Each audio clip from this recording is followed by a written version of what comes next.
On my high school team, we had 5 guys make the NBA. We had the county rocking. It's the mecca of basketball. There are those who come before us, upon whose shoulders we stand. It's nothing that you can do to stop a competitive edge. It's just in the water. So 93, you're drafted. Shake David Stern's hand. What's that moment like? Man, come on, bro. I came out of a dorm room with a twin bed. And you know when you shake David Stern's hand that you know you about to get a mansion. You about to, yeah, I'm done with that twin. I'm done with that twin bed. I'm about to get a mansion. Yeah, I'm about to get a mansion now. No, seriously, dog. It was just a dream come true to just shake his hand and say, God, thank you for the opportunity, because this is what dreams are made of, man. When you see it early and you work your ass off to get to it and you get to it, that's a lot of people can't say that, man. So when I shook his hand, it was like, man, thank you. Thank you. I've arrived. Mm-hmm. Now, I read some things. Did you wanted to get to Orlando to play with Shaq, or is that where you wanted? Where did you want to go in the draft? Not that you really had a choice, but was that somewhere you wanted to go? I wanted to get to Orlando because I was thinking about the Magic and Kareem, type of situation. It wasn't that I didn't want to play with Spree and Tim Hardaway. It was just I felt like I would be better with Shaq and that tandem, and it worked out for everybody. Mm-hmm. When it happened, how excited was you when it happened? Man, when they told me that it was going to happen on draft night and I shook Chris's hand and I knew he was going to Golden State and I was going to Orlando, man, I never stopped smiling because I was like, everything, right. I wanted to play with Shaq. I wanted to play with Shaq. Mm-hmm. So rookie of the year, your first year, rookie of the year, take your team to 50 wins, playing all 82 games, which is unheard of now. What stood out to you most your rookie year, and when did it really start clicking? Because, I mean, you hit the floor running. Yeah, coming in, getting with Shaq, getting with a team that was on the up and coming, I was basically just saying, man, it's time for me to just stamp my name now.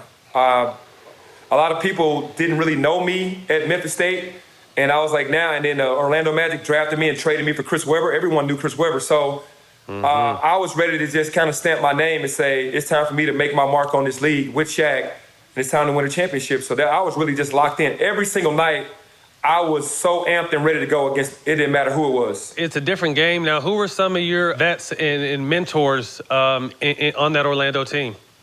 Well, Nick Anderson was definitely a mentor. Scott Skiles was a mentor until we traded him. But Nick and I kind of drew to each other because I was a fan of those Illinois teams when he played at Illinois. They had squads. Him and Kendall Gill and Lowell Helm, all those guys that played at Illinois, they were, man, I think their smallest guy in the starting lineup was like 6'7". 6'6". That might have been Stephen Bardo and Nick. So I was like, I've always been a fan of his. So when I got to Orlando, and then I was a fan of Ben Wilson. That got killed in Chicago. Rest in peace. Mm-hmm. Like back in the day, when I heard his story, I was like, man, I just asked so many questions. And when I started asking questions, he saw how humble I was. I didn't come in with any kind of ego. I was like, man, I just want to be locked in.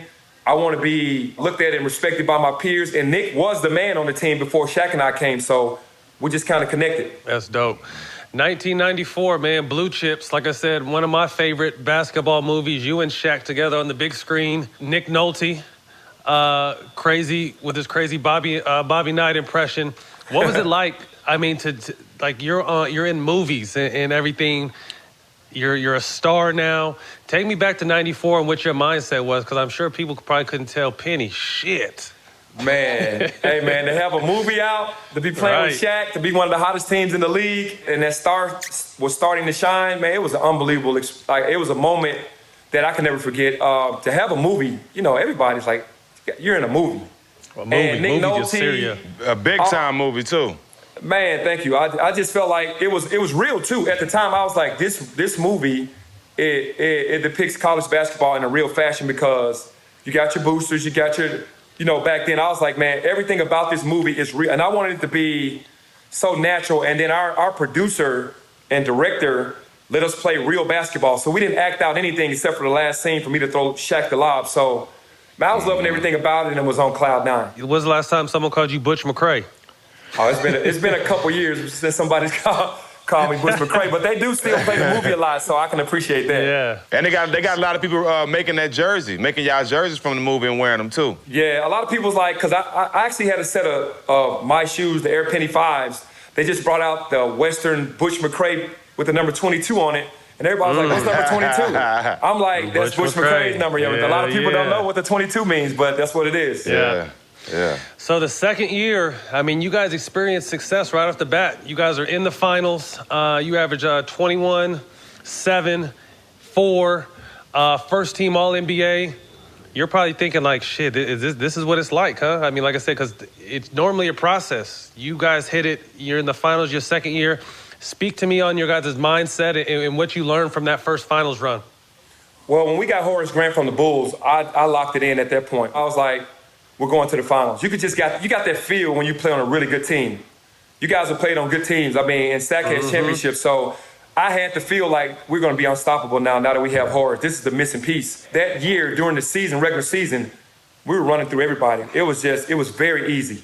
First couple rounds of the playoffs, we were confident that we just weren't going to lose. Even though we lost we beat the Boston Celtics the first game by 63 points in the first round of the playoffs, and they came back and beat us in game 2 at our building. And we had to go to the Garden and beat them 2 games in a row, and we shut down the first original Boston Garden in that series. And then the next series was Michael Jordan and the Bulls. And you know they don't lose in playoff series, so it was like, man, these dudes haven't lost in so long, man. We got to lock in. And we locked in and beat them. And then we went to the Indiana Pacers, went to game 7 with them. And once we did that, the Spurs and the Rockets series were still going on, and we were like, it don't matter who wins. It don't matter who wins. We busting their ass. It's us. It's our year. And when Houston won, I think we got a little cocky because we beat them both games during the regular season pretty handily. And we were like, man, we're going to smash these dudes. Man, had them down 20 in the first quarter, midway through the second, and they made a nice run before the end of the half. And in the third quarter, they made another run, and they went nip and tuck, and they went to overtime, and they beat us. And, dog, you talking about letting the air out? I think that game, it was like it deflated our whole team to where we could never recover at all. And they shot the crap out of the ball. Kenny, Sam Cassell, Vernon Maxwell, Robert Horry, Mario Elie. They shot the ball, and Dream was stupid, man. He was stupid. I can't even describe that. That was stupid. But talk to because to me he's one of the great players that gets overlooked so often. Talk to us a little bit about what that battle was like, because Shaq is the up-and-coming next wave. You're the up-and-coming next wave, and y'all ran into motherfucking the Dream. And he set everything straight. Talk to us about how talented it was and what that matchup was like between him and Shaq at that time. Well, let me get this straight. Dream was the vet. Shaq was kind of the kid. Shaq held his own, but it was a different level at that time. The Shaq that was with the Lakers, if he would have been that Shaq and we would have played against Houston, we would have won. We would have smashed no out. question. But the Shaq that was in Orlando was just too young. He was a pup. He was still getting his, but just didn't know enough. But, man, Dream was really, to me, a freaking small forward playing center, and that shit was unfair. His footwork. That's a good way to put it. Was sick. His footwork, his shot-making ability, his IQ, his toughness, he was just to me, he was a robot, dog. That dude deserves way more credit than whatever he gets if he's not getting it. Absolutely. So like I said, you're in the finals your second year. You're thinking it's going to be like that every year, and you had the harsh reality of looking back on it now, like it doesn't come that easy. It doesn't happen that fast. You and Shaq's final season together was the next season. Talk to us about that process. Yeah, at the end of that series, we ended up getting swept. Every game was close, but they just pulled off at the end. But after that first game, I felt like the series just it deflated the whole squad. And going into the next season, of course, we got high hopes like, all right, we just got swept. We're pissed. We're going to run through the season again, and then we're going to smash everybody.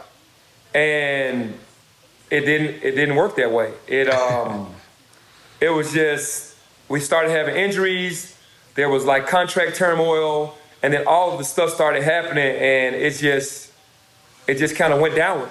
It went downward, and all of a sudden we woke the Bulls up by beating their ass in the second round, and like they was like, hell no, we about to take back over. And then MJ worked that whole summer, came back. We get to we won the first round pretty easily, but we ended up playing the Bulls in like the second round that next year, and they swept us. Shaq didn't play, Nick didn't play, Horace didn't play. It was like I was out there like by myself, and they were just freaking licking their chops. And I didn't know Shaq was leaving, but I guess as the season was going on, he was kind of thinking, man, maybe this is it for me. Maybe I need to change scenery. And we went into that season into the Olympics. And I saw all the articles, but I'm still not really paying attention. I'm thinking, man, we're going to get through this. Seeing the articles, the fans are saying Shaq can't shoot free throws. Why should we re-sign him? I'm looking at this shit like, hold up, what are we talking about? Crazy. Man, give this man exactly what he wants. But I don't even think he really wanted the contract. I think he wanted to leave anyway. I think he really saw LA as being an opportunity for movies, music, and to, you know, be with Kobe, and was like, I think I can turn that situation around and win some rings over there. And when Shaq left, I knew the magnitude of that instantly. I knew it was over. I knew we were done.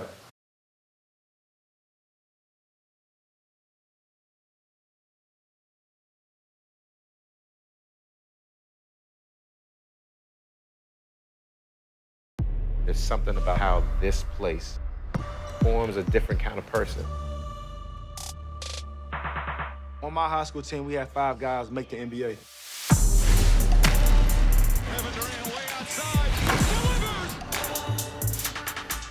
We had the county rocking. You mentioned Prince George's County. People know what it's about. It's the mecca of basketball. There are those who come before us, upon whose shoulders we stand. Being from this area, you have to have tough skin. The gym became his sanctuary. PG County guys provide buckets for America. Prince George packs a lot of power, a lot of character.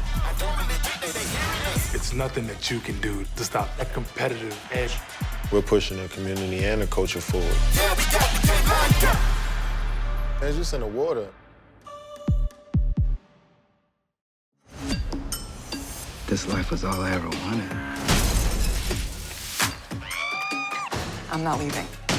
Not yet. I was hoping you'd say that. We gotta hit the streets, make some money. People like us must destroy people like him. Buckle up.